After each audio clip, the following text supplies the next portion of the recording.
Haven't quit smoking yet. This is Yusuf, um, JohnTheHutDweller.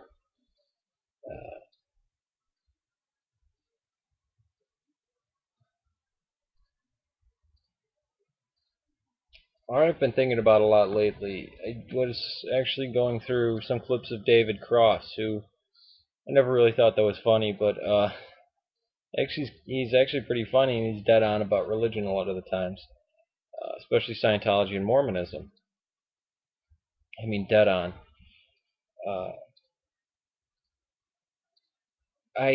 it's a little strange, and when I hear people say this, I'm usually critical of them. People who will always side with anybody who claims they're spiritual or religious, or well, they only claim they're spiritual, sides with atheists on everything, but oh, my religion isn't like that. In this case, for Orthodoxy, it is true. David Cross said, yeah, God loves humanity so much, but if you don't believe in him, he'll send you to hell. Which that's Protestantism for you. And we can't kid ourselves, this did begin in Augustinian and Aquinan thought of Roman Catholicism.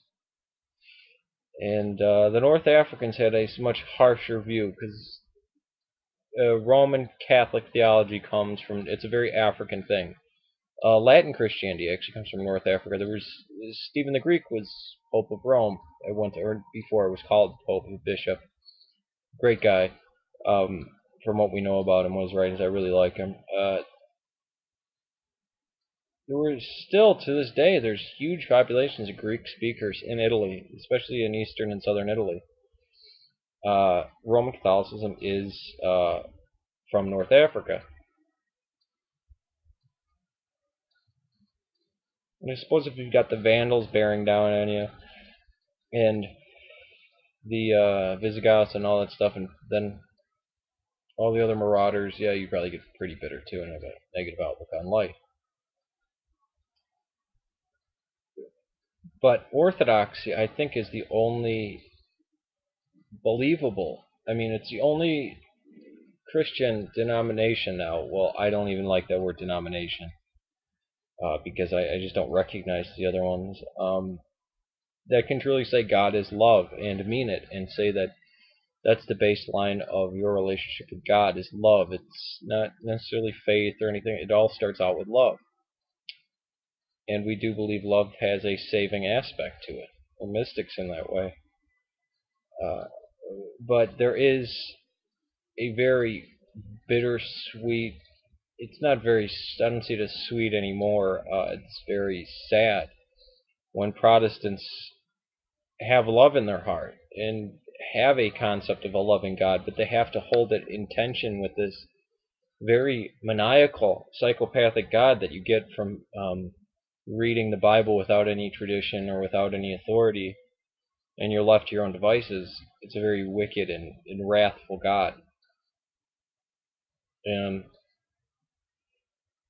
you do see the conflict with Protestants if when they're honest. If, well, what about I knew somebody who was just loving and great and this and that, and they weren't a Christian, but I hope God's they make exceptions because they know they can't be that cold blooded. They can't be like the people at Westboro Baptist Church, and I do believe that's a mark of their true faith. I believe the people who actually struggle against the Protestants who actually struggle against this and become psychologically damaging for them, that they truly have faith, but it's just like the faith in any other cult of Jim Jones or whatever. And let's not kid ourselves; these modern day Protestantism revolves around personality cults. You hear, oh, but the pastor at this church, the pastor at that church.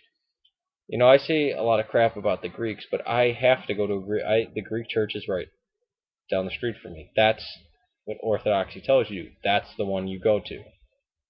Unless there was an Antiochian one close by, which would be in the jurisdiction that I belong to, then I would go to that one. That's why I went to Holy Transfiguration. But it looks like either St. Joe's in Wheaton, which is OCA, or St. Athanasius in Aurora. Now the OCA, just full of white people. And I say that half-heartedly, I'm usually used to being around Catholics and Mexican Catholics, really good working class people. So to be around people who converted to Orthodoxy for some intellectual reason or because they went to college and read it doesn't really ring true to me. Although I did come by way of the Church Fathers, but there was always something nagging in me even before I knew about the Eastern Orthodox Church of, well, if the Catholics compiled the Bible and were responsible for it, who can tell them what it's supposed to say? It was always something that really kind of puzzled me. Of like, the Baptists are gonna pick up the book and be talking from the book and talk against the Roman Catholic Church when their book was compiled and edited by the Roman Catholic Church. And then they have the gall to say, "Oh, well, you didn't, you guys didn't understand it." Please. But even any of the harshest things you can see in Catholicism, they still have so many saints. Saint Francis, for one, who just pours out love. And they can look back on the Eastern Orthodox saints and see all the love, and hopefully they'll come to Orthodoxy. Many Roman Catholics wind up becoming Uniates or Byzantine Catholic, which is just hijacked Orthodoxy. But I do feel sad for these people because they really, when they say God is love, that's only one of their gods, or only one part of their God, because they still have this idea of justice that must be paid in blood. So that's no type of mercy. That's not mercy. God is still he can't withdraw his hand. It's like an ancient God looks like an ancient Assyrian or Egyptian king. Once he gives an order, he can't repeal it. Well, that's it. Well, you can arm the civilians, but the armies, and it's a very archaic God. Now, looking at what it was intended for and the time and the purpose and the message, you get something different. You don't get this brooding, just monster of a God. You actually get a God that tells people, "Hey, stand up for the widow and the poor and the oppressed, and make sure, And when John the Baptist spoke to the Roman soldiers, he didn't say, "You pagan scum." He said, "No, deal kindly, act justly, don't extort people for money."